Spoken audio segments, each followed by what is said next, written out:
I showed up to work early and regretted it. What should I do?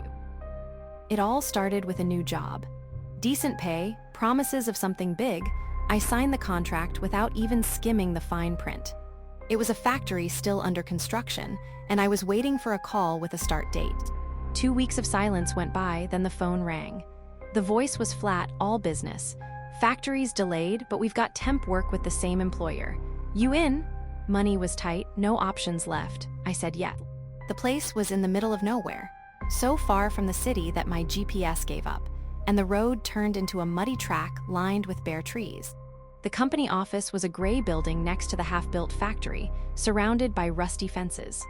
The owner met me there, tall, in an expensive coat, smiling but not with his eyes. "Follow me," he said, hopping into a black SUV.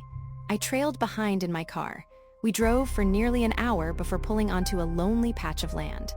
Fog crept over the grass.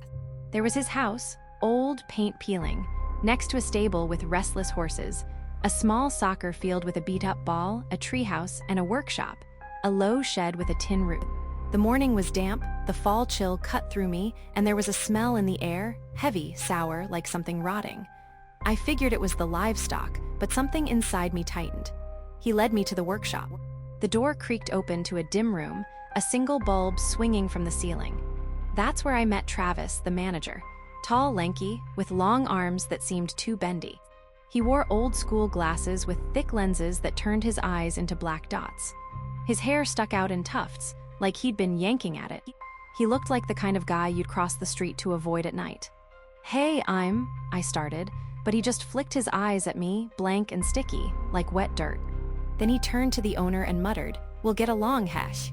The owner clapped his hands. "Great, have fun." Then he was gone, swallowed by the fog. I was alone with Travis. He half-heartedly showed me the machines, mumbled something about fixing parts, and shuffled to his corner.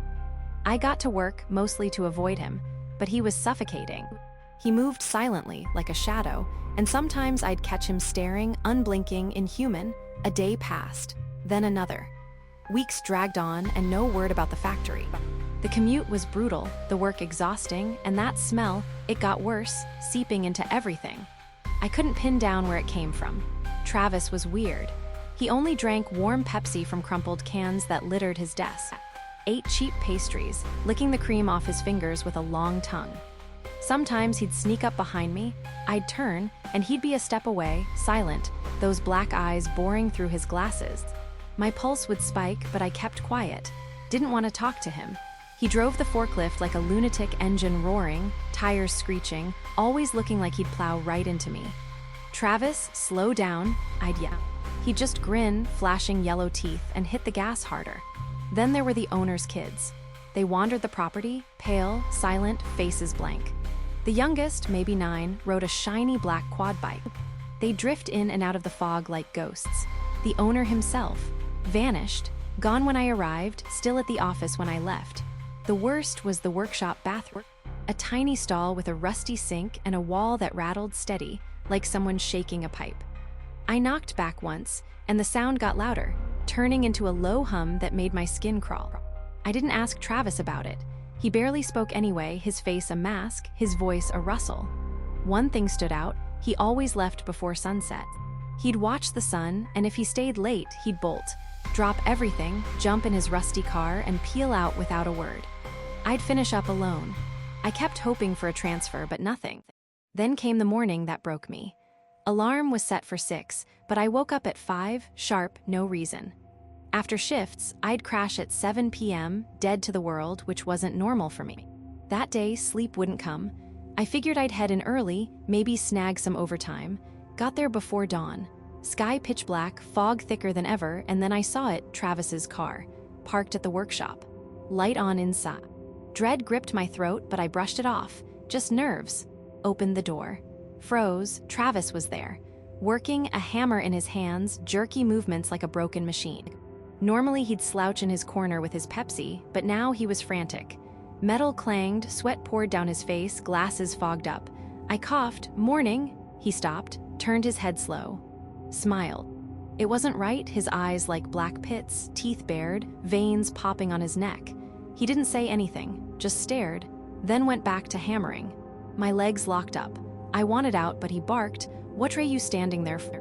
"Help," his voice was rough, pissed. I grabbed a hammer, started pounding parts, anything to avoid looking at him, reached for the nail gun, saw the blood. It was sticky red. Travis's hands had dark streaks, his fingers slick.